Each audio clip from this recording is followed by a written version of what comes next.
warga DKJ alias daerah khusus Jakarta yang kepengen jalan-jalan sekaligus kulineran, paling enak sih ke Kota Kembang ya kan? Nih foodies, ada tempat makan baru dengan konsep pulang kampung zaman bahla. Wah, unik punya nih.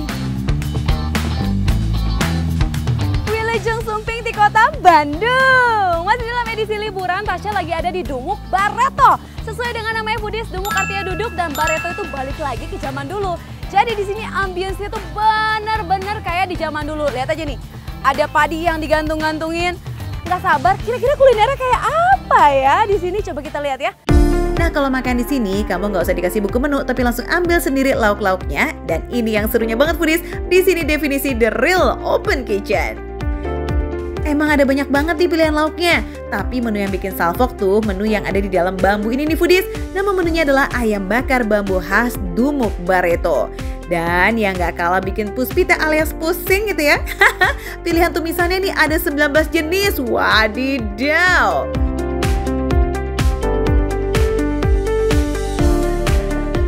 Aku bakal pilih satu aja foodies. Aku cuma bakal pilih satu tumisan. Di antara semua ini aku akan memilih yang ini kali ya, A ya. Nah, ini cocok banget Teh. Apa nih namanya, A? Biasanya, ya ini namanya golendrang.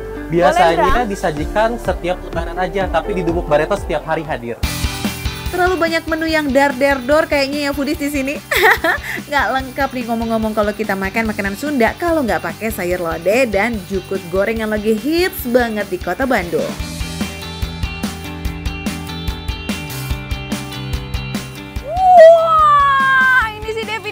Perbaikan gizi, foodies. Waduh.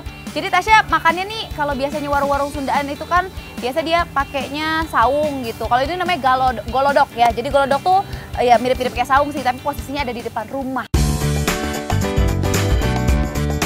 Asli, ini asik banget tempat makannya foodies. Apalagi semua pilihan lauknya juga super tempting. Pilih satu-satu, lama-lama jadi kayak mau hajatan nih. Oke, kita mulai icip golendrang ya, ditemenin sama nasi liwetnya. Mantap. Pedas. Tapi pedasnya masih bisa dinikmatin foodies. Jadi pedasnya nggak terlalu gitu ya foodies ya. Terus berminyak juga, jadi gurih gitu. Ada asin-asinnya juga foodies. Dan ini malah menurut Tasya ya, versi Tasya ya, ini lebih enak daripada sambal kentang pada umumnya. Padahal tadi Tasya nggak nyerok si petainya, tapi aroma petainya juga kerasa di sini foodies. Potongan kentangnya lembut, ati, tempe, dan kacang merahnya juga nggak kalah empuk. Buat pecinta pete alias pete, ini tekstur petenya masih ada banget, krenyes-krenyes banget tuh foodies. It's so yummy. Nah, kalau butuh makanan berkuah yang hangat, pas banget deh nih makannya pakai sayur lodeh foodies. Rasanya yang gurih dan pedas segar bikin kamu pasti mau seruput kuahnya terus. Waduh, lihat ya foodies. Ini mah gede pisan foodies. Ini mah bisa buat fish tumbling ya foodies ya. Kalau buat ngelonda ini kan diketok-ketok gini foodies. Ini sekilas warnanya mirip ya sama si sayur lodeh foodies, sama kuah tuh mirip tuh orang saya deketin sama sayur lodeh. Tapi apakah rasanya sama foodies? Mari kita try. Beda foodies. Walaupun sekilas warna mereka tuh sama, tapi yang ini lebih enak yang di dalam bambu ini. Kalau ini kan cuman asin-asin gurih ya. Kalau ini lebih pekat gitu dan agak creamy-creamy gitu foodies. Ini sih namanya kembar tapi bukan kandung ya foodies, alias mirip aja tuh.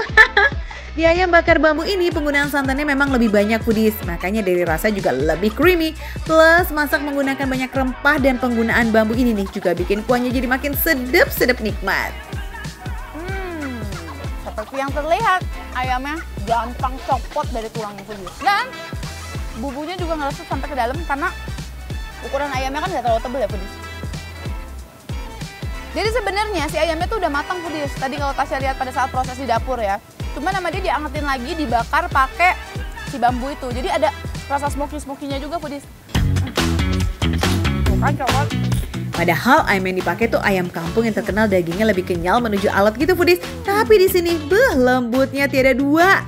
Apalagi durinya itu loh foodies, mantep banget. Karena kan tanpa bumbu aja daging ayam kampung itu sudah terkenal akan rasa gurihnya. Ditambah kena bumbu rempah yang berlimpah. Nah, makin dar-der-dor nggak tuh rasanya di mulut. Raos pisan. Oke, kita geser skuy foodies. Di menu goreng-gorengnya ini ada bebek goreng yang kalau kata staff di sini sih must try banget. Nikmatinnya pakai sambal tomat ya foodies. Jadi penasaran, emang kenapa sih harus diicip juga? Langsung copot dari tulangnya.